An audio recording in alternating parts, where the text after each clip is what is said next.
faces, prolong the embraces. We were always one toward the breakaway, but we're nearing chances to wake the day. They're calling you over, the methods are bolder. We're lost in the time now, reminding ourselves how we were always one toward the breakaway, but we're nearing chances to wake the day.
All right. Hello, everyone, and welcome to another show. I hope everybody's having a good weekend. I hope everybody's enjoying themselves. I hope everybody's getting amped up for these Galactic Conquests because they are coming your way. Okay, we've got a lot to talk about this week. We actually have some news, unlike last week where there was absolutely none. Okay, also, we're just generally positive because we're generally positive people. Okay, there's a lot to be happy about in life, and if you're not, you should just try. Okay, just do the best you can. All right, but first and foremost, that handsome gentleman up directly above me over there, with you can see, just kind of lounging back. Good old Maurice. How you doing, my friend? What's going on, guys? And I'm like super low in the chair. Sorry, let me fix the camera. It's okay. My bad. It's all good. And then we got the lovely, beautiful Avinash. How you doing, Avi? I'm doing fantastic, thanks. Ranger, I think he is rearranging his sock drawer. So I mean, I don't know if he's around this week, but I think he's. I thought I heard he was rearranging his underwear drawer. So maybe that's what it is. But maybe he just maybe looking over touch tips on Twitch. Separate boxers from briefs, that kind of thing. I think Ranger and Loki are doing a stream on Twitch, so they're probably pretty busy right now. So that's fine. I'm sure he'll be back next week, or but I mean, as far as that goes, at any point, I'm sure they will maybe come by and say hello before the end of the stream. But I hope everybody's doing all right. This is not where you park your car, Teals, but it's a good place. You should have parked your car here, yes. And what's going on? Snorks, how are you? And Chai Bears is rolling up. Go out there and roll it up, my friend. Roll it up. Smoke them if you got them. So let's dive in. So how's it? First of all, how are you guys doing? How's your weekend going so far? So far, well. good. Let's take a look here at the new Galactic Battle tables. Okay, so now we have the ability to make two choices. Okay, there's a recent update brought in the Galactic Conquests. So although we haven't had one yet, we are antsy to get started, and the next the first one starts in 14 hours and 44 minutes. So we've got you can see here the GW table, and then we'll go back to the Galactic Conquest table. So what are your guys' thoughts? I mean obviously there is new content to discuss. I mean, you guys excited about this? Not so excited? It's a lot of fun, man. It's a lot of fun game mode. It's interesting. see how excited I get about it when I'm actually doing it. Right now, I'm like, just another thing I got to do. Yeah, I understand that. Let's see. If you guys have questions, I'm pretty sure I can answer them now. So if you guys have questions about the game, but I can try to answer them. Oh, that's right. Yeah. Gom is now the primo insider, okay? And now we've got the inside cutting edge here because Gom can share some info. So let's do it. I used to be on the inside of the table. I used to be on the inside of the circle, okay? No longer. I'm outside of the circle now. But honestly, it's fine. I think that I'd like to hear your opinion. What can you share? It's everyone's got to start normal, right? So there's normal and hard. Okay. And I will say that very, very few of you are going to succeed at getting the final chest in hard. It's very difficult on that third sector. Each one has 3 sectors, like sector 1, 2, and 3. Like the Crumb and Doja actually did a playthrough with us. I was editing it right before we started here. Release hopefully tonight or tomorrow morning. But they're using Gear 12 characters to take down the first sector relatively easily on the normal mode. So I think anyone with maybe 3, 4, maybe a little bit lower GP. I think Chrome was using like a 2.6 million account. You guys should be able to get through the majority of normal. But you're gonna need some teams to do it. But in the video, Chrome was using Gear 10, 11 Ewoks too. There's certain things you can get called data discs that are basically just bonus, almost like uniques for your team. You can stack tons and tons of those together to get lots of stats, lots of kind of perks, if you will. Some are more powerful than others, obviously. There's consumables, which you can use to amp up stats. All sorts of things to help boost your characters. Every time you win a match, you get some currency. And then as you progress, it's almost like light and dark side nodes, right? Like every battle, you get a 3-star, you get 3 tickets. And you can put these tickets towards the boxes, and there's like a ticker at the bottom of the screen, right? Like, box 1, like we see in GC, like the crates, there's like 1, 2, 3, 4, I think up to 5 to 7 crates. But along the path to unlocking that crate, you get small little rewards along the way. Like if the first crate, I'm just pulling numbers out of my butt, but like if the first crate you get is 75 tokens, right? The conquest tickets, if you will, for completing the battles, the feats and stuff. Along the way, there's going to be little prizes as well that give you little packets of currency, credits, stuff like that, that you can spend in the store. Which the stores, you can get the consumables, the stamina refreshes, or there are characters as well. I think in the playthrough I did, they were kind of rotating in the Mandalorian characters, like Mando, Grief. I want to say IG-11 and Queel could possibly be in there too. Just kind of the characters you need to get Beskar, I think, were in the shop, so that was cool to see, or the Mandalorian tag characters. So it's you got some character selections there, you got items, all sorts of stuff there that you can spend your currency on. There are little vendors along the way where you can buy gear. I've seen all sorts of gear in there, Gear 12 stuff, maybe some stun cuffs, stun guns, hollow projectors, things like that. It doesn't matter how far you get. If you go into this, if you're going to be upset that you can't beat it and get all the tickets, you're not going to like the game mode. But if you go in there and just get as far as you can, then I think you will enjoy it because you get nice little rewards along the way.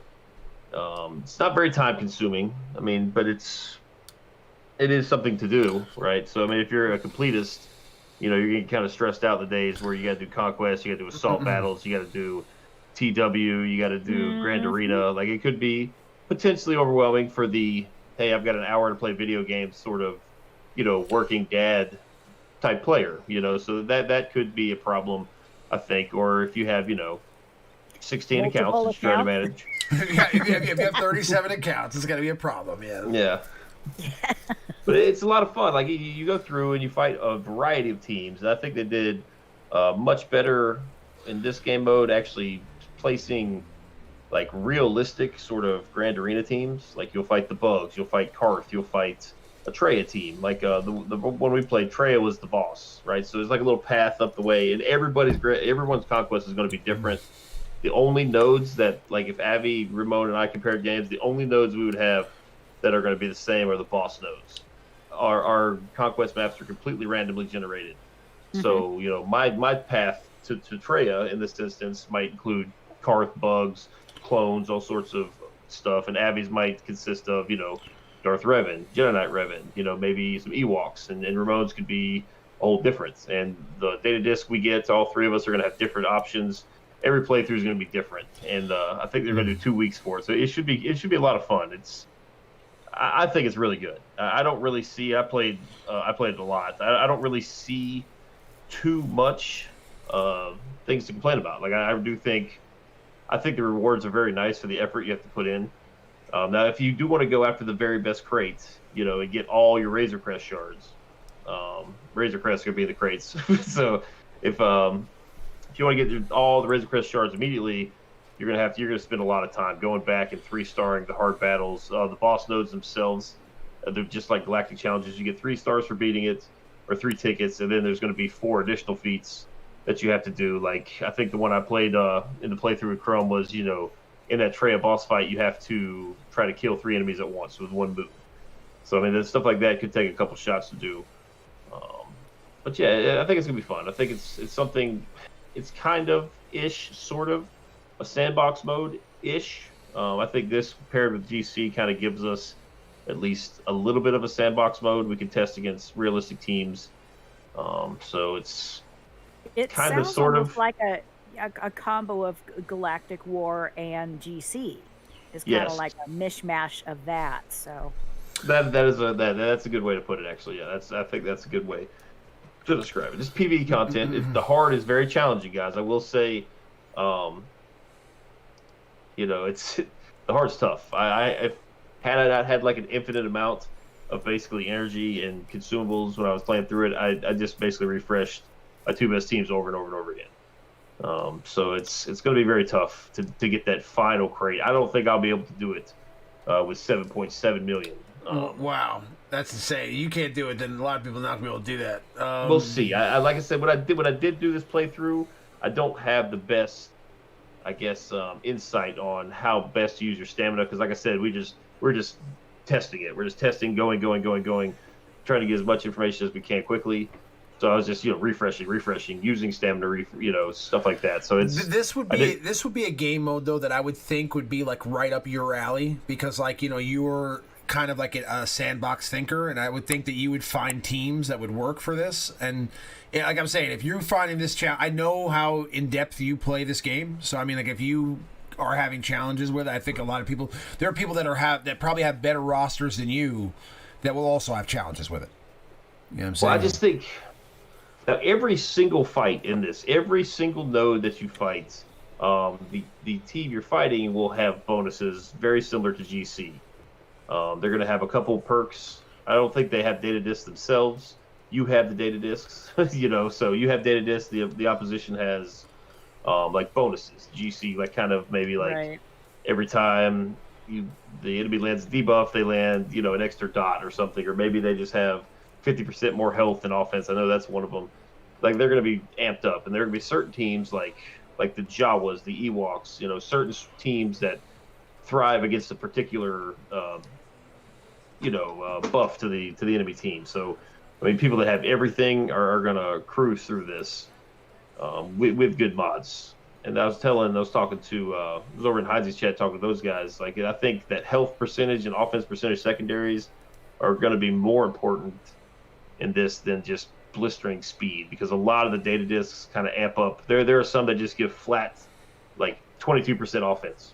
You know, that's awesome. And if you have a character that's got tons and tons of offense, or R7, R8 sort of character with lots of offense, I mean, those are going to be obviously much better. And there's some that give like 8% health when you get a buff. Like all the health and offense stacking kind of things seem to be pretty beneficial. Whereas the speed, there are some that boost speed, but it's just, you really, especially on the hard and Sector 3, you really have to be able to tank some hits. Tank hits there. I mean, there's some certain situations like the assault battles where the enemy team just goes first. You know, like their Magna Trooper goes before your Supreme Leader Kylo Ren sort of thing. So it's, you know, you just have to eat some damage, and then you have to dish it out too. So it's I would consider kind of searching for the offense and health mods in your inventory and kind of getting them ready and prepped up. If you were to prep anything, I would work on mods, not characters themselves. So let me just say hello to a few people. We have JBU 420 in the chat. What's going on, my brother? Yeah, long time. RSG Vormax, what's going on? Elbow Cough, absolutely. Ray Rock, how you doing? Chai Bears is back. Nice to see. Dreamy Mushroom, what's up, man? Megatron, what's going on? How are you? Abner, how are you? So yeah, I hope everybody's doing well. I mean, yeah, I agree. I think that's interesting. So the Razor Crest. I mean, we're gonna get into the Razor Crest in a few minutes. I'm gonna actually pull it up and we'll take a look at it. But I mean, what are your thoughts about the rewards for the Razor Crest? What are the? I mean, like, if you're not completing the top tier, you're gonna get any shards, or how's that gonna work? Yeah. That's what I was going to ask. That was going to be my question. You know, at what point do you start getting it? Do you get it on just the hard nodes, or do you get it on the normal nodes too, or what? It's on normal too. The video I'm just editing, getting ready to release here shortly. Crumb's kind of going through the prize structure. There are Razor Crest shards in the normal. I don't know offhand if you get more. I'm assuming you probably get a little more for hard. I don't know for certain, but I mean, even if you have 1 million GP, you'll have access to, you know, maybe 15, 30. I'll just about to take my clothes off. 15, 30. It's hot in here. 15, 30 shards or so. What? Yeah, It's getting exciting. It's getting I exciting. can really grab my camera. Just about took my shirt off. It's getting spicy. Yeah. It's getting spicy in here. Spicy. Yeah, Dreamy. Yeah, you'll be able to get Razor Crest shards in normal. I just don't know if you'll be able to get, if it's the same amount. That I don't know.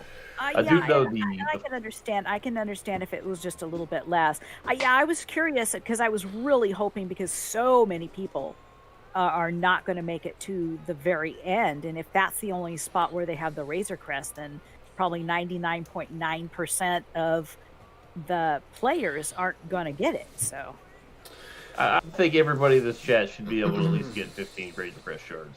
If you have JKR, you could probably get Razor Crest shards. 15 is not very many. I think it is a 5-star unlock, but you're getting something. You know, it's right. But you can't even unlock it unless you have Beskar armor, Mandalorian. So I mean, it's like. Well, that's true. Yeah. I mean, that's the thing. I mean, I'm finding it interesting that they chose to go with Beskar armor version of the Mando rather than the regular one, because now, I mean, that kind of limits this ship's availability. Yeah.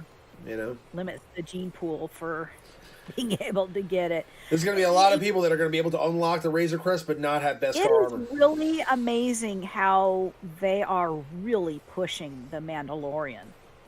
Especially the Beskar in like GC and everything else, kind of like, and I can understand that maybe they were thinking about it and trying to get the Razor Crest, you know, trying to get as many people to gear up their tunes to be able to get the Razor Crest. But at the same time, man, this is one of the pushiest factions that they've done.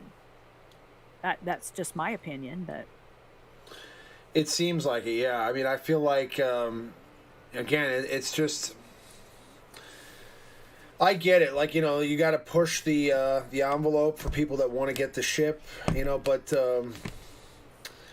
I mean, if they were actually finally throwing us a reward structure that includes some sort of a chase character or ship that's part of Galactic Challenges and Galactic Conquests, I mean, it kind of cheapens it to make it behind a character that you also have to do, like a legendary character. You know what I'm saying? Because I mean, it's cool. I mean, like, but I would prefer them. I mean, just give us like Scout Trooper or something. You know, I mean, like, you know, I don't want to get shards for this ship. I mean, I'm not working on Mandalorian Beskar armor right now. I'm working on like Jedi Knight Luke, right? So, I mean, it's gonna be a long time before I get this guy, right? So, yeah, it sucks that I'm gonna be able to get the ship and I won't be able to do anything with it. That's all I'm saying. It just kind of sucks.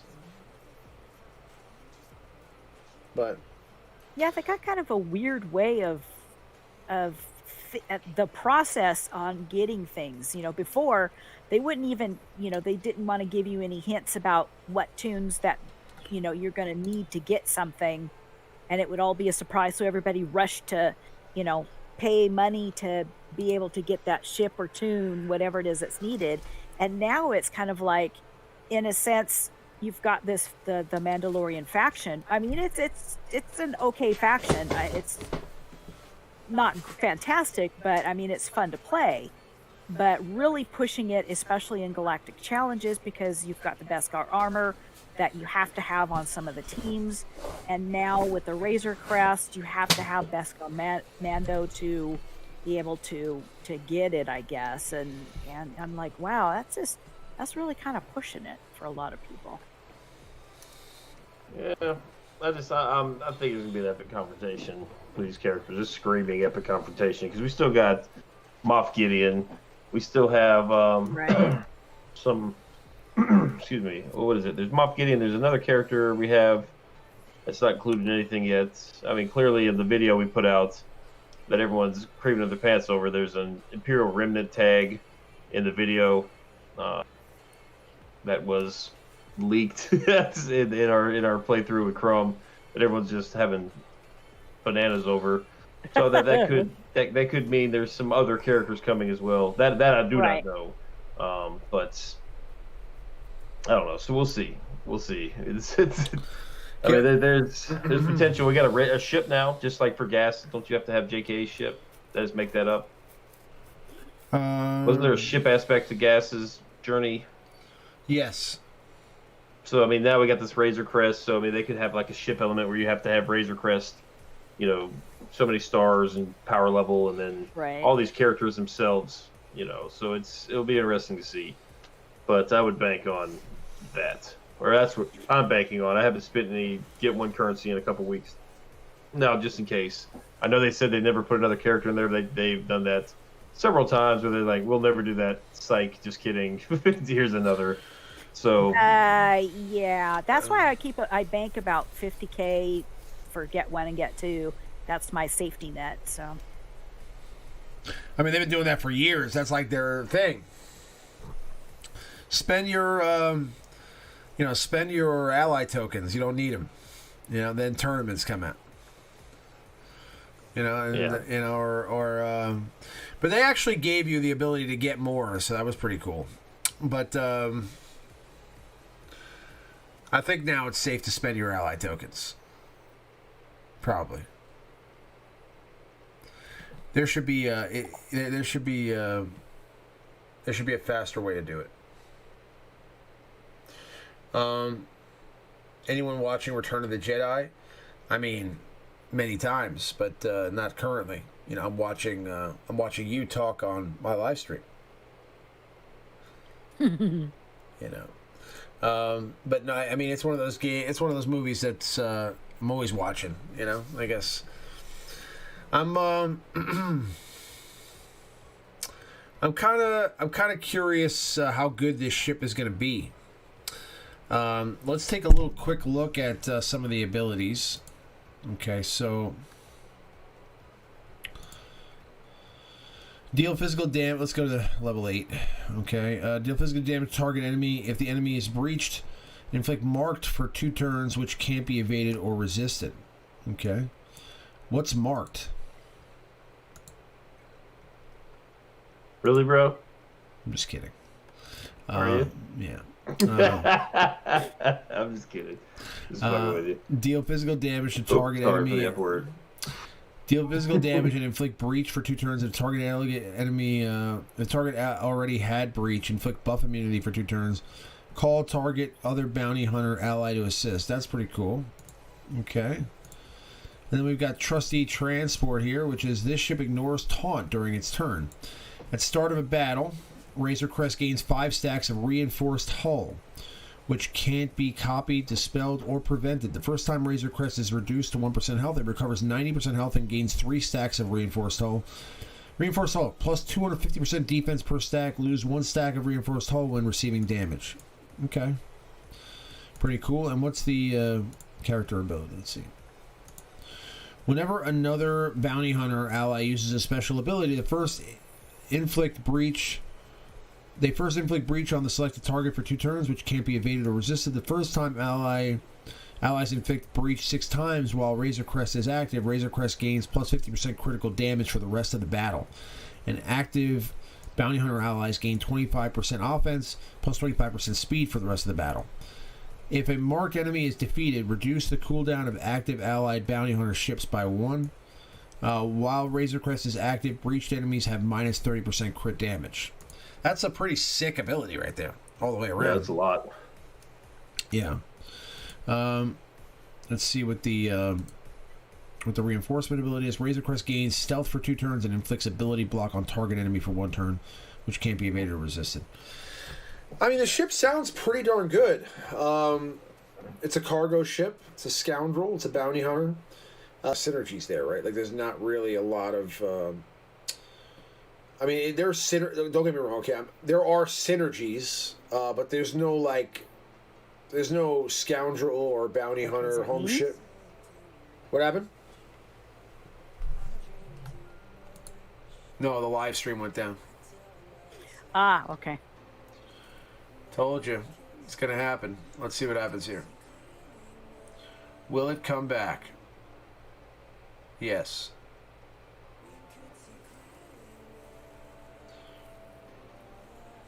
So by synergy, what I'm saying is that, like, I don't believe that there are ships that will work with this ship for sure. But there's no, scoundrel capital ship. There's no bounty hunter capital ship.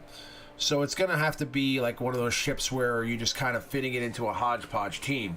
What do you think is going to be the best capital ship to run with the Razor Crest? That's a good question. You think it's going to be... is it going to be the home one? Is it going to be is it going to be the negotiator? I'm kind of curious. Kind of like, especially if he comes in off the bench, any form of buff immunity kind of shuts down Houndstooth, so you can bring him in just to shut down Houndstooth, if nothing else. I mean, the problem with him is I think it's a light side ship, isn't it? Yeah. It's a light side ship, and the rest of the bounty hunters are dark side. So I mean, this ship is going to have tremendous synergy with the Houndstooth. Yeah, but unfortunately, that you can't use Houndstooth and the Razor Crest together in a territory battle. Because one's light side, one's dark side. So Right. That's something to keep in mind. Because I mean, at this point, the kit's good, but I don't think it's really going to make any existing kind of B team like A tier. There's so much synergy with Breach. Like you almost, I don't know, you could use it anywhere. I think. I don't think there's necessarily the best one for it. Perhaps we get a new capital ship. That's why not. That's something. That's Just something we give can think about. I mean, maybe Moff Gideon. Yeah, Snork says, yeah, so the ship has bounty hunter synergy, but yet it's not a bounty hunter that flies it. Yes, that's correct. Not Moff Because Gideon. Beskar Mando doesn't have the bounty hunter tag, so that is interesting indeed. Maybe. Yeah. It's also kind of crazy that the Razor Crest is like a dead character, basically. Like, it's no longer on the show. Say it one more time. I'm sorry. I said the Razor Crest basically died. Yeah. So it's kind of interesting. But I mean, listen, I think the synergies are going to be with some of these scoundrels like bounty hunters. Like I said, like like if you get this in a lineup with the with the Houndstooth, it's going to work really well together, especially because of the breach synergy. No, especially because of the synergies with the two ships. But I'm saying there's also, you could also probably do the I would say maybe the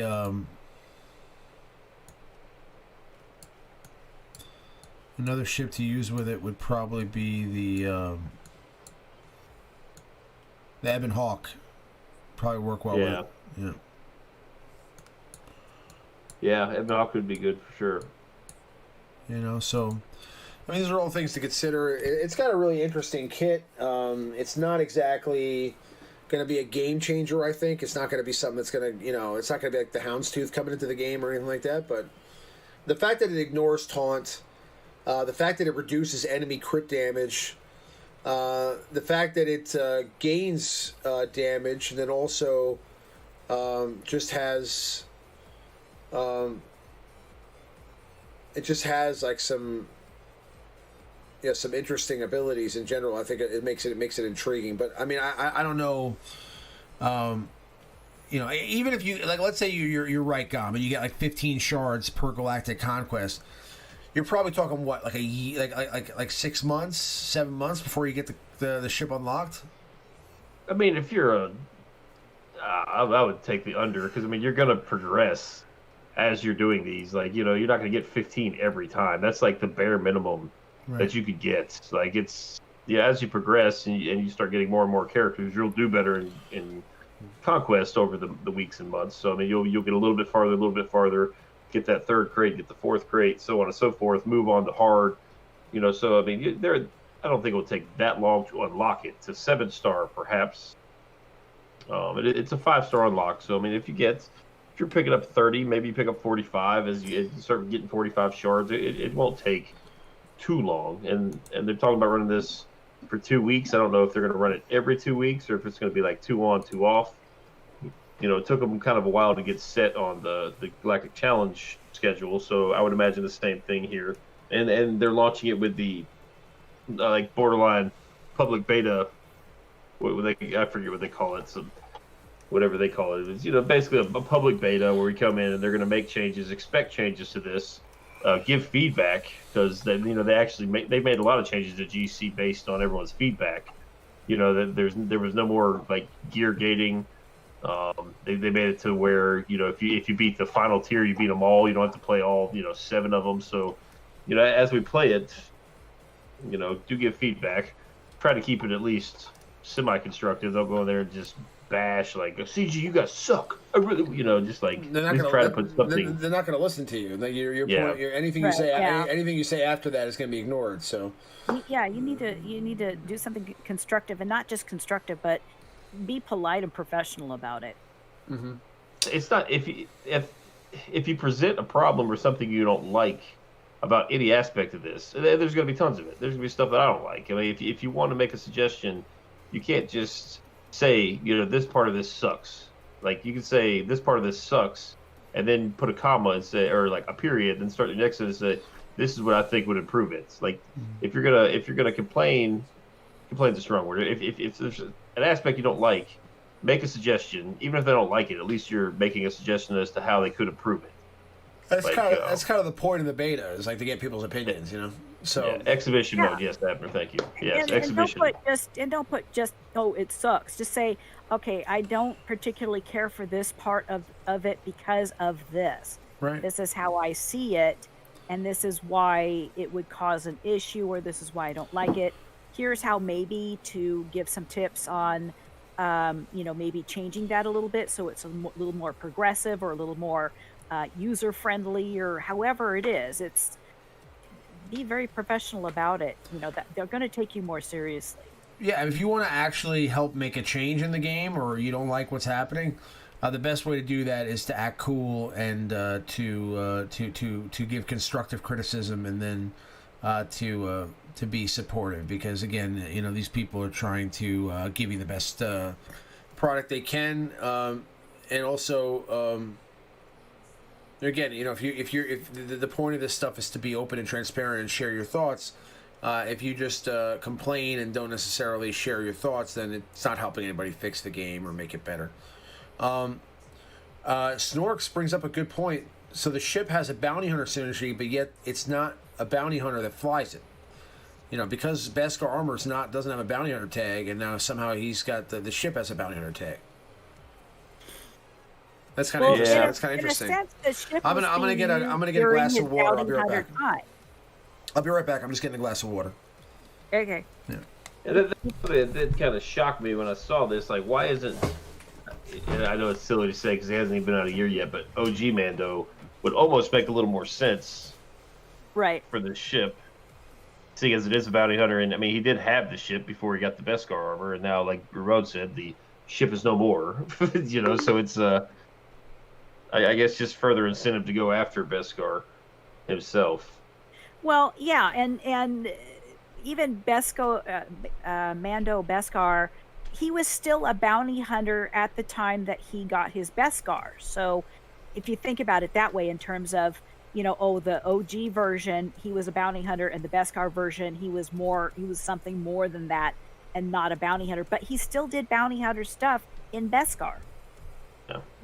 So he should have the ship is bounty hunter no matter what, because that's what's been used for forever before it got blown up. But well, the Beskar itself was from a bounty, was it not? Kind of like a payment as a bounty. Yeah, exactly. Yeah. So yeah, but he should still have the bounty hunter tag. It won't be the first thing. It doesn't quite make sense. Yeah, and they don't want too much synergy with other stuff, is what they want. I mean, we use Rogue One and Phoenix Squads as the hot TP, so this is at least this is a little. This is not quite as bad as that. That's still silly to me. Some of the teams are required to use in certain places. I hope I missed my raid. I hope I didn't, because I really need some Relic 8s in my life. Oh, the Rancor? Yeah, I don't know what they decided on for the final rewards for this conquest. I don't know what they decided on. The prizes, while we're sitting here testing it, the prizes are kind of irrelevant, right? Like, I wasn't really paying that much attention, to be honest. I do know you get lots and lots of gear from those chests. I don't know if there's going to be Relic 8 or like maybe some 6.mod salvage. That I don't know. I could see some 6.mod salvage being in there. We do need more access to that stuff. Definitely, I agree with that. Well, this will be interesting. I mean, it's just going to add more time to my day. Yeah. Well, even I do have a lot of reduced. I have reduced my accounts, but yeah. even if I just have one account, I mean, that's just a lot. There's just a lot to do in the game these days. It doesn't take just an hour to do stuff. I mean, yeah. So what do you think their? I mean, I missed this part of the conversation. So what do you think their thought process was when creating this character by not giving him the bounty hunter tag, by giving it the bounty hunter tag, even though the guy doesn't have it? I guess there has to be a bigger reason for that. So what I'm thinking is that maybe it doesn't have the maybe it has the bounty hunter tag because there is a bounty hunter capital ship coming at some point. Perhaps. Oh yeah. Well, I'm gonna get some water now. I'll be right back. Okay. In a sense, yeah, because there needs to be something to go with some of these bounty hunter ships that we have. But I mean, we don't even have enough ships to fill most of the capital ships that we have now in their specific factions. So I don't know. Their thought process is sometimes just totally Looney Tunes. Well, I mean, I don't know if you remember a long time ago they used to have. Remember Qui-Gon Jinn had the human tag. He was a human. Oh yeah, yeah. Oh my God, the that's human right. Tag? The human tag. Yeah, they just threw tags out there for no reason originally. Like there was a human tag, but there was no Mandalorian tag. Doesn't make any sense. Right. Yeah. Yeah. This game is a wild game. Human. But I don't know. I think that this kind of signifies to me, like, if they're doing this with this ship, I feel like that means that they're probably going to do a bounty hunter capital ship. And it would make a lot of sense because let's take a look now at this. Okay, let me go back here and we'll do some filters here. And we'll look at bounty hunter ships. Now we've got 1, 2, 3, 4, 5 bounty hunter ships. I mean, we've got officially like pretty much a full crew here of bounty hunters. I mean, with the exception, I mean, we probably, obviously, we'd have to have a couple of ships that are outside of the spectrum here. But I mean, you could probably throw in an Ebon Hawk or something else here that would really work well in addition and are in tandem with these teams here. So it's interesting to think about. Now, what are the possibilities, right? So let's take a look at that here, and let's take a look at Bounty Hunter, capital ships, Star Wars. Let me see what the possibilities are.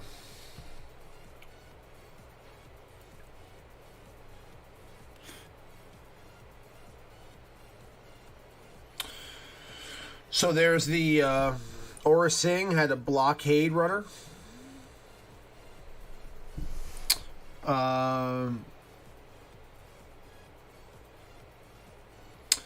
Cad Bane, I guess, had a capital ship. Cad Bane's ship's in here. I don't really think Aura's was capital ship though, was it? It was in some episodes of the show. Yeah, I remember. Yeah. You've got the Slave 2.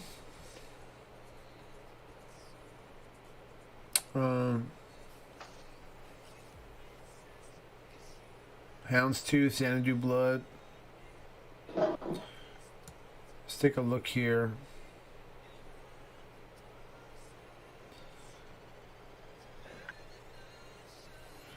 I mean, there's a bunch in Legends, but I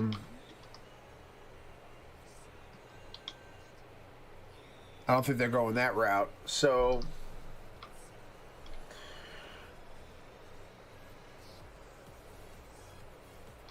I mean, you think they can go the route of like maybe Grief Karga? The Grief Karga have a capital ship? That I don't know. I mean, I don't know anything about that character besides what I've seen in the 2 seasons of Mandalorian. Carl Weathers.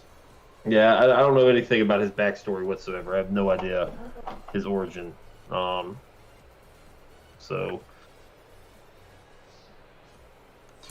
I don't think they go too crazy here. They're not going to create a capital ship for a character that's like not really a big deal, right? Like, so they're going to do that with a character that's already in the game, most likely. So, well, ultimately, I think what you're going to do is you're going to make your Empire fleet go with 1, and honestly, I think Tarkin wouldn't be bad because you've got like Slave 1, Xanadu Blood, lots of kind of AOE kind of distribution damage there, so you can kind of pick them all off with Tarkin. Tarkin might not be a bad option. Give them all offense up in the process, so maybe some exposed damage out there. And the ships are pretty squishy, so they could benefit from the defense or whatever the 250% defense move that the Mando ship brings. Just trying to think of how I'm going to use them. I don't think I'm going to have the Razor Crest anytime soon. Semi-soon, but not to the point where I need to immediately think about what I'm going to do with stuff I already have, basically. That's the only ship that I don't really have. Well, I guess I could relic Gear 13, Cad Bane, but I mean, the rest of it I already have. I did. Yeah. I did. He's R7 now, too. What's up, Jack BM? Good to see you. Changed your name there. Giving us all the personal deets, girl. What you doing? Giving us the personal deets. Hope you're doing well. Jack BM, what's going on? Yeah. What's going on? Hope everything's going well.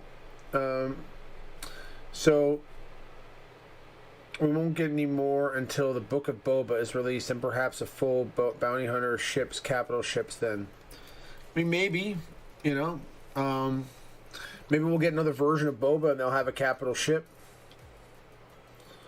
Yeah, but that'd be. Well, I can totally see if that series comes out, and he made like the slightest little tweak to his Slave 1, they could just totally come out with another ship, another version of it.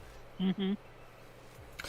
Yeah, if they create that scenario, I mean, it's just because I wonder with the content now, because I know with the movies, right, with the studio when it came to EA, and not really EA, more Capital Games, right? They would actually be finding out about a lot of this stuff at the movie theater, like, so they would go watch Star Wars, The Last Jedi, and then decide while they're at the theater and then when they get back from the movie together, like what characters they're going to work on. And they would send up mock-ups and drawings to Lucasfilm for approval and things like that. So they would make decisions that way. I just feel like with something like now that they have these streaming services and there's a lot of these shows that are kind of planned out, and you know, maybe Disney is giving them more of a heads up. You know, they would give them heads up on certain things, like, you know, when Shore Trooper was coming out, or when, for example, like Scarif Rebel Pathfinder was coming out from the Rogue One movie. You know, they kind of had given us an idea of what to. Yeah, basically what I'm saying is that, like, they kind of have been getting, like, more. They get more information sometimes about certain characters that are for upcoming content. I'm just wondering if now, with the new way things are working with streaming services, because they have all this new content coming for the Kenobi show, the Ahsoka show, the Book of Boba, like, are they going to get more advanced information on some of these things to where they can actually plan out, like, the fact that the Book of Boba is going to bring a capital ship into the game? Like, do they know that already right now, or do they have to wait to see it like they did with the old movies before they can decide what content they're going to put out there? You know, because that would make a real difference as to whether or not there's any validity behind that tag with the Razor Crest, meaning that we're, you know, possibly going to get a you know, a bounty hunter capital ship or faction. So we'll see. They will come from Book of Boba. Yeah, it's possible. You know, we'll see. All right, so now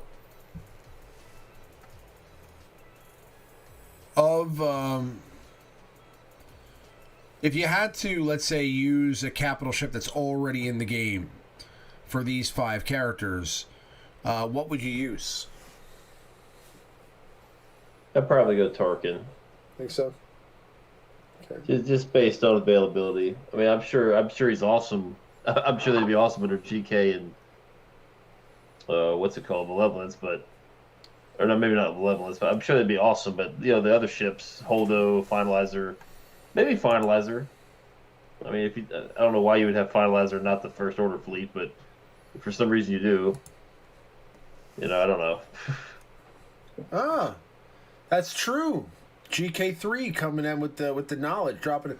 Hondo has a bounty hunter capital There we ship. go. Yeah. And that would kind of synergize with the cargo ships too, kind of, sort of. You know, Hondo's a good suggestion. That was a good one. Yeah, and honestly, Hondo is already in the game. I mean, they already created his character years ago. I'm not supposed to talk about this, but I saw the painting of Hondo in the studio. They actually have a painting of the Hondo and those pirates, and what they were going to create. Like, you know, there were other characters too that they had drawings of, that some made it into the game, some haven't made it into the game. But Hondo is definitely one of them that I saw. So they already created that character a while back. I'm sure it would just be a matter of adding in assets and things like that to get him done. So, you know, it'd be kind of cool. But that is definitely a good suggestion, 100%. Hondo seems like probably the best option. I mean, because he's also somebody that should already be in this game, to be honest with you. Yeah. Yeah, so interesting. You know, we'll see. Let's see here now. So we're getting to the end of the stream here, guys. We're going to be wrapping it up here in probably about 10 minutes. So we're just going to keep it around an hour today, guys, because we started a little bit late. And, you know, some of the, you know, we will all have work early tomorrow. And just wanted to do the Q&A segment now. So if anybody has any questions they'd like to ask, we're going to scoop up any questions from the chat to this point. And if anybody has any topics they want to discuss, just type it into the chat. You know, we'll scoop them up, we'll address them, we'll get through it. Yeah, we'll just go ahead and start that now. So if you guys have any questions, any topics you want to discuss, just type them into the chat.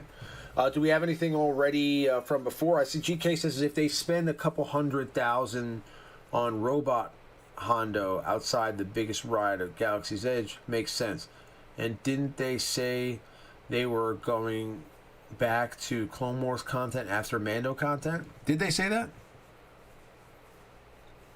They were going to back to Clone Wars content? I don't remember hearing that. I don't know if they really said that or not, to be honest. I mean, Mace Windu, bring him. But do we have any questions? Good old Maurice, your thoughts on the Gina Carrero happening? Whoops. Whoops. Whoops. Maybe you shouldn't say things like that. You know, I don't know. I feel like if you work for Disney and you're saying things like that, you're a fucking idiot. You know, that's the way I look at it, right? I mean, like, at the end of the day, if you work for Disney and you understand the image of the company, like, I have a channel that displays Disney content, right? And when I first started this channel, I would not curse on here at all, like I just did a second ago, because I was trying to keep it green. You know, I was trying to avoid any kind of, like, backlash from Disney about a guy who's part of the Game Changer program, like saying negative things or cursing or anything like that during one of their videos. I don't think that the studio would have allowed that to happen, right? You know what I mean? So they wouldn't have wanted that to happen. So so that kind of stuff was important, but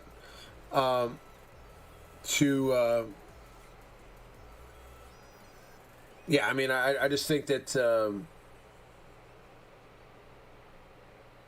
I kind of lost my train of thought there. I just think that, if Gina Carano was, working for Disney and she did that, then she knew full well that there was a strong possibility that she may lose her role, right? And, well, she's always been very openly political, right? And that's fine. But I think what really just kind of said that's enough is when she basically compare like being a Republican to being like a Jewish person during the Holocaust, and that essentially what happened. Basically, which is way over. Yeah, I haven't seen what she said or anything, so I don't have an opinion on whether what she did was right or wrong. So, I mean, she's always been very, very openly, a very, very Republican figure. And that's fine. Well, you're completely entitled to do that. I think, it's like you said, working for Disney in today's much more PC culture than, in the previous, times. Like, you just can't say things like that, especially when you're you are one of the main characters in a Star Wars franchise that is essentially, I mean, let's be honest. Raise your hand here if you do not have children and you would have Disney Plus without The Mandalorian. I would not ever watch Disney Plus for anything. I don't have any children. I raised my hand. Yeah. I wouldn't have it. So I mean, she's a big face for what Disney's trying to do with this Disney Plus, to cater to people without children. So it's you just can't do that.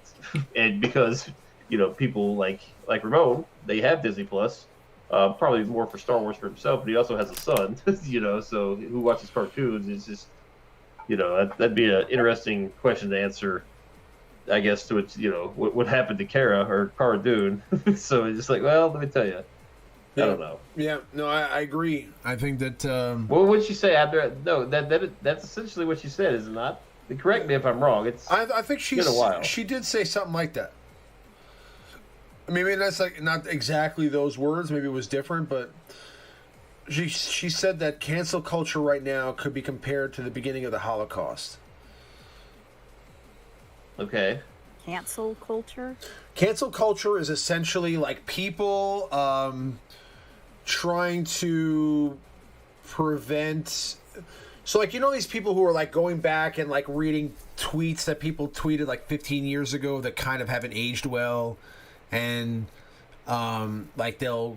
like reach out to, like, let's say Kevin Hart about a tweet that he made like 10 years ago that sounds like it's racist or something or sensitive, or they'll like go back into people's past and try to defame them for comments that they made when society was a little bit different, right? Like like let's say you go back to somebody who said that something was like gay back in like the 1990s, when that was like a common term to say when something was negative, right? Like when people would say like, oh, this is gay, right? But nowadays that would be very insensitive, because these days, you know, the homosexual community is completely different now, and it's viewed completely differently, and people don't use that word to say about anything negative now. But if you know, but that back in the 90s was totally socially acceptable. So you could say like, well, that's this, and people would be like, oh yeah, they would get it.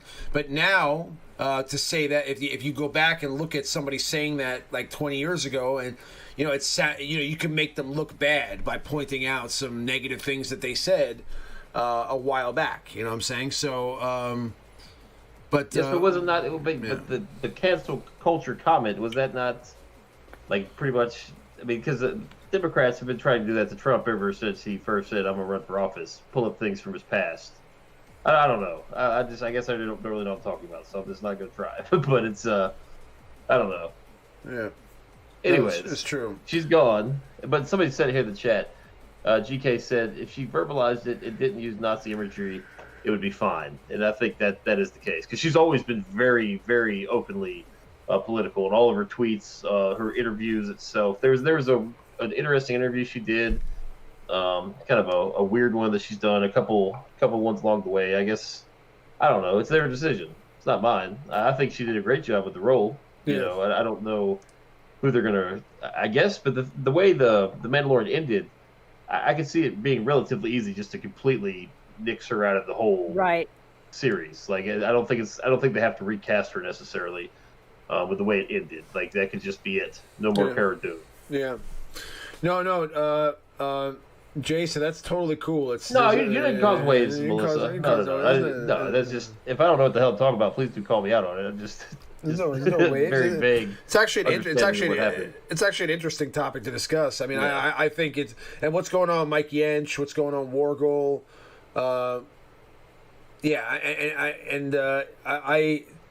I agree. It is people that have way too much time on their hands. You know, and there's a lot of this stuff that goes on. I mean, like, you know, like you look at some of these crazy things. I mean, like, you know, there's a lot of stuff like the Me Too movement, and, you know, people are getting in trouble these days for things they did like 20, 30 years ago. And don't get me wrong, if you did something that is completely reprehensible, you should pay the price for it, you know, whenever it was. You know what I'm saying? Like, if you raped somebody or something, I mean, like, you should pay the price for that, whether it was 100 years ago or 5 years ago or 5 minutes ago. That you know, that's 100% the case, okay? But what I'm saying is, like, some things, like what people say, things were different, you know, 20, 30 years ago, and acceptable, where that aren't today. So you have to live in that time. Like, you can't just go back and, you know, point it out now and say, well, you know, that's extremely insensitive, because at that time that was totally okay. What was okay to say a decade ago is not today, and what was okay to say 2 decades ago is definitely not okay today.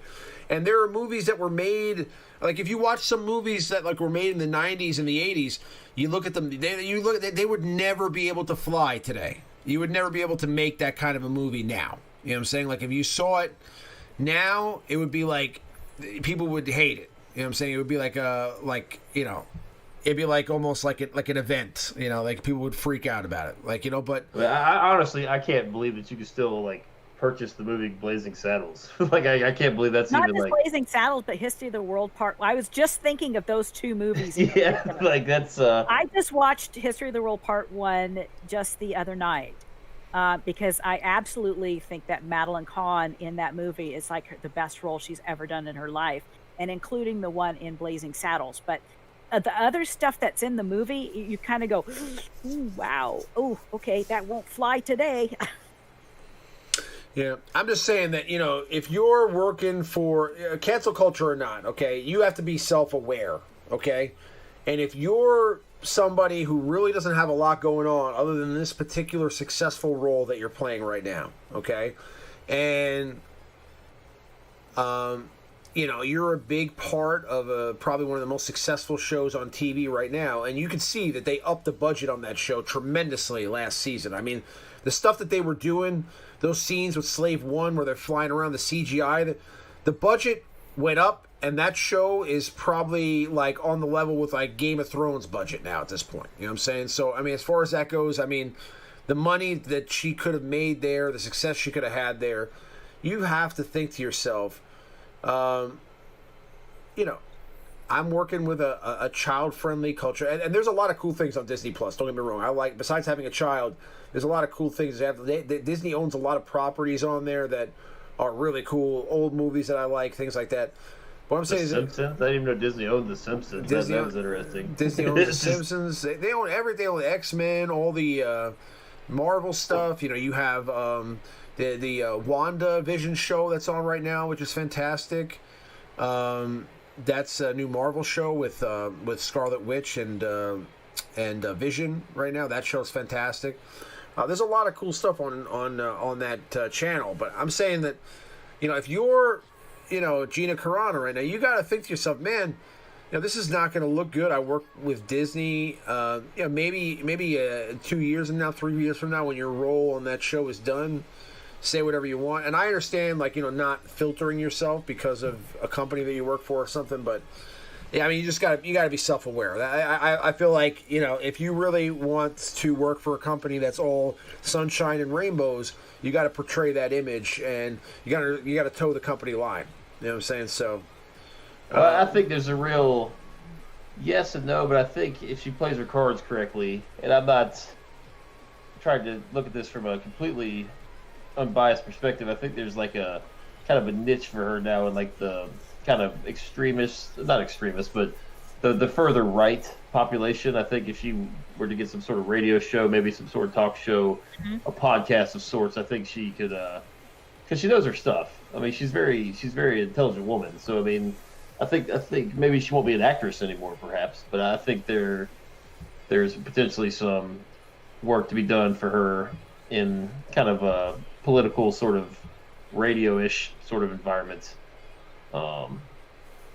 If that makes any sense. I'm not like a huge, I don't necessarily believe in anything that anybody political preaches, but it's I think there's a possibility there. So I don't know what the hell I'm talking about. Never mind. Right. And it's just people are saying, well, it should be on Fox News every night. Yeah, that's kind of what I'm saying. We have a right to say whatever we want. It's free speech in this country and stuff. But the problem is that there isn't really any free speech when you're working for a private company, for example, or a corporation type thing. But you might think that, yes, there is free speech, but you also need to understand that there's consequences for that speech, depending upon what you say. So whether it's good or bad, it depends upon what you say. So you just got to be aware of the people surrounding you, what's going on, who you work for, and such. So in a private environment, in your house or whatever, it's all done and good. But when you're out in the public representing a company, you kind of need to, toe the line a little bit and just kind of watch yourself. I have company friends on my Facebook, and I have friends that are related to corporate partners that we have, friends with we're partnered with Kohler and Home Depot, and some of those people that work with corporate Home Depot and Kohler are friends of mine on Facebook. And if I went on Facebook and just started doing drugs or started going out there and showing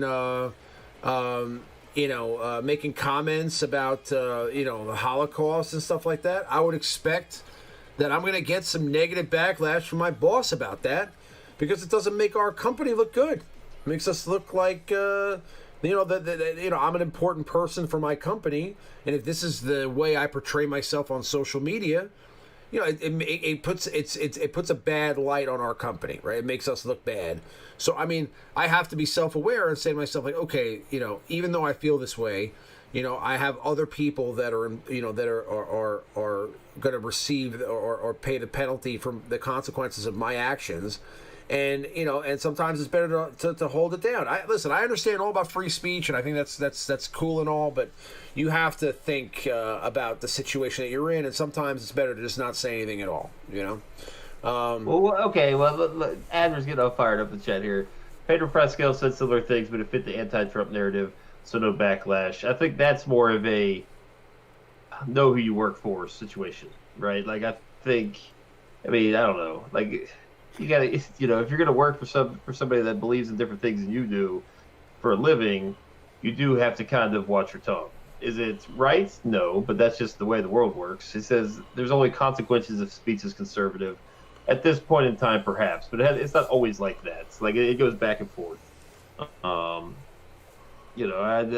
can't really argue with there right now, right now in today's, kind of state. But I don't know. I think if the roles were reversed, if Gina was talking anti-Trump and Pedro was being, conservative, then he would probably get. If he said those things, he would get fired too. Like, it's just kind of the way the world is right now. It's not right, but the thing is that the world is a little bit more sensitive about some stuff right now because of what's been going on recently. So it just depends upon the period of time. It's like, when 9/11 happened, things were extremely sensitive back then about particular things. Then it kind of eased up a little bit, and then something else happens and people get sensitive about that. So it's just kind of like, oh gosh, that's just not the right time to be saying something like that. It's just not cool. Well, Hollywood is always going to be liberal, right? Yeah. That's the way it's always been. That's probably the way it always will be. That's just kind of, Hollywood is in California, which is going to always be a blue state. I live in South Carolina, which will always be a red state, right? So, I mean, it's just, I don't know. I think that's just kind of Hollywood itself. I mean, going to what Jason was saying before, yes. I mean, listen, that doesn't make you wrong to feel that way. Some people, listen, there are things that we used to say that were totally acceptable a while back that just aren't now, and this doesn't make you like insensitive to certain types of people or anything. It's just with the way you grew up and what what you were used to saying back then, and that doesn't make you a bad person. And some of the things that have changed are very positive. I mean, like some of the anti-bullying stuff is fantastic. I mean, listen, it was totally cool back in like the 90s to pick on people. It was. I was part of it. I was a kid. We used to, not that I was always, not that I was ever the person that would go and pick on people, but I've definitely been in a group with kids where one of the kids that I was with was a total asshole, and they would walk up to other kids and pick on them, and I would just be there as part of that group, and I felt like a stupid idiot being a part of that, you know what I'm saying? But I wouldn't step up sometimes and say, hey, we shouldn't do that. It wasn't until I got a little bit older when I realized that, like, this is, I need to stand up and say, like, this guy, listen, that's not cool, and then, I mean, like what Mike Gentra's saying, like that's not cool at all. People pick on you for having a disability. Definitely not.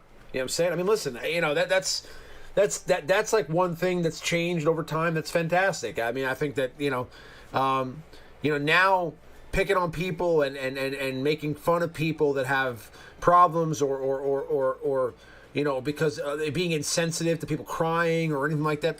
That's ridiculous. I mean, people should be able to share their emotions, feel how they are, be who they are. If they're gay or if they're straight or if they have a mental illness or if they have any kind of issues, you shouldn't ever have to deal with other people coming down on you or making you feel weird or treating you inappropriately in any way. So I think that there's lots of stuff that has evolved from the changes in culture that are positive, and some of them are a little bit negative. There's going to be positives and negatives with everything. Do we have any more questions? I know we kind of got on a tangent. Yeah. No, just trying to discuss things in a very unbiased fashion is difficult when it's about a Star Wars game. It's tough. It's tough. But Durgan, what's going on? Wargle. Durgan. coming in with the facts. Yeah, I saw a study on the interweb that said people's skin has been getting thinner over the last 10 to 15 years. That's interesting. Okay. Yeah, if you lost a job, Mike, due to that, that's ridiculous. I mean, that's absolutely ridiculous. Those people should be castrated, in my opinion. You know what I'm saying? But when are they announcing the next Galactic Legends already? Jesus Christ, we've got enough already. Let's just keep what we got. All right. Oh my God, yeah. Let's give us a break from Galactic Legends at the moment. And Yeah, just chill kind out. of take a little breather and just enjoy the game for what it is instead of having to worry about GLs at this time. Let's just deal with the ones we got. But all right, we're gonna go ahead and wrap it up here, guys. Let's get into some spicy conversation. Very interesting. I'm glad we're able to discuss this and people share our opinions. I appreciate everybody chiming in and getting live about it because I stood up for people early back, but back in the day we aren't so sensitive. Stronger people back then. So how about the Razor Crest? Yeah, that's funny. Yeah, no, I get it. Speaking spicy, we did discover that CG Crumb loves some Sweet Baby Rays. That's cool. Yeah. That's right, we sure did. Yeah. He announced it live on the stream that he is a big fan of the Sweet Baby Rays. GK says, too bad the Gina situation has ruined all the great vibes we had a Star Wars fan base after the Luke return. Way to screw the pooch, Cat Kennedy. Honestly, I don't think it ruins that at all. I feel like, that episode of The Mandalorian basically made me feel like a little child again. Okay, I watched that episode and tears came to my eyes, and it was like the coolest thing I've ever seen. And honestly, it was like just feeling it happen the moment it happened, and like seeing Grogu's face, like looking at the screen and touching it, and like then like you get the feeling, and you're like, man, that totally is fucking Luke Skywalker.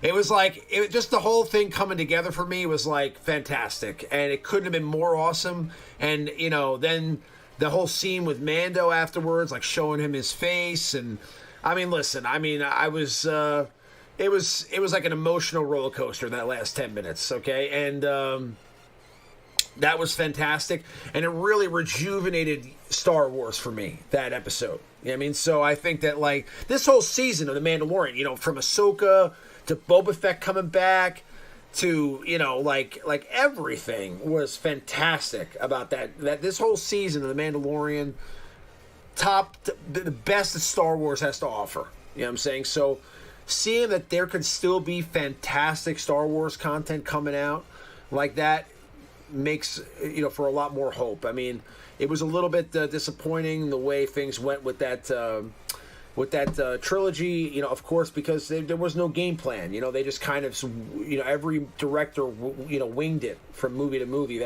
That's never going to be a great way to do things when you have a story that's so cohesive like Star Wars. I mean, like, how can you possibly do a Star Wars trilogy, right?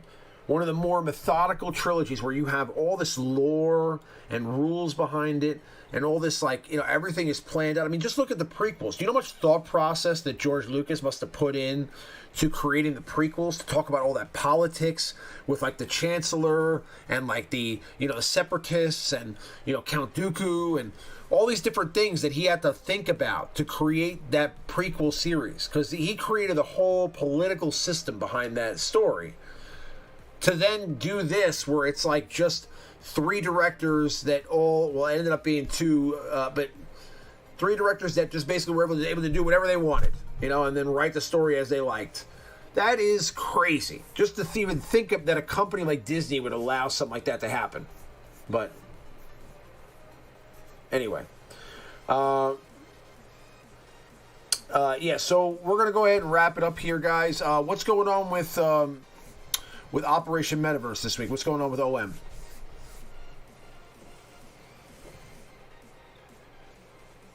You're muted. You're muted, Gum. There we go. Yeah, we got a couple more videos coming out about the Conquest mode. I just finished kind of overseeing the overview kind of one. So do be on the lookout for that. Probably tomorrow morning. TMoney needs to slap the intro and outro on it. So that should be up tomorrow morning, right before you guys get in there. So maybe get a little sneak peek of what to expect. This one's got a lot more exploring of the map. We talk in depth about some of the consumables and other things. So be on the lookout for that. We're streamed TMoney9 on YouTube Thursdays. I'll be on Twitch Monday, Wednesday, and Saturday afternoon tomorrow, giving away some relic cargo packs. I missed that last week. I've been out of town, so it's been kind of tough to do anything. Last couple of weeks I've kicked my ass, but I'm back at least for the foreseeable future. So we'll be back up and running this week. Excellent. What's going on with Boba's Alliance this week, Abby? Anything you guys doing this week? Not anything that I'm aware of. I'm still kind of taking a break and kind Okay. of recovering after my illness. So Okay. Understood. we'll probably get that back up as soon as possible, I think. All right. All right. Well, yeah, I mean, of course, you know, your health is the most important thing, so just focus on that. And that will come in time. But we also have the Reality Skewed Gamers stream coming up on Wednesday, so make sure to go check that out. There'll be Jedi Academy on Saturday, and they do the lunch stream every week at midday. And there's links in the description for Reality Skewed Gamers, Operation Metaverse, and Boba's Alliance. Also, give Master Kylo a shout out. He does some streams on Twitch, and he's been streaming a lot. You know, that guy plays the game well. Give him a shot if you guys ever want to go check somebody out on Twitch. He does very good. I think also Gom and I think Gom is doing a lot of Twitch streaming as well. So go check him out. You want to see an expert doing his thing. Gom is streaming a couple of times a week on Twitch too, right?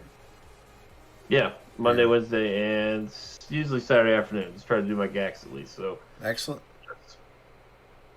Well, I hope everybody has a wonderful rest of their weekend. We will be back next Sunday with some more show. I appreciate everybody sticking it out. I appreciate all the interesting conversation today. Very cool show tonight, guys. You know, we got a lot of active chat. You know, everybody kind of hung out tonight, and we had a nice crowd. I really appreciate everybody coming, as always. Miss you guys every time I don't do the stream. I'm glad that we've been able to do it the last couple of weeks. We will be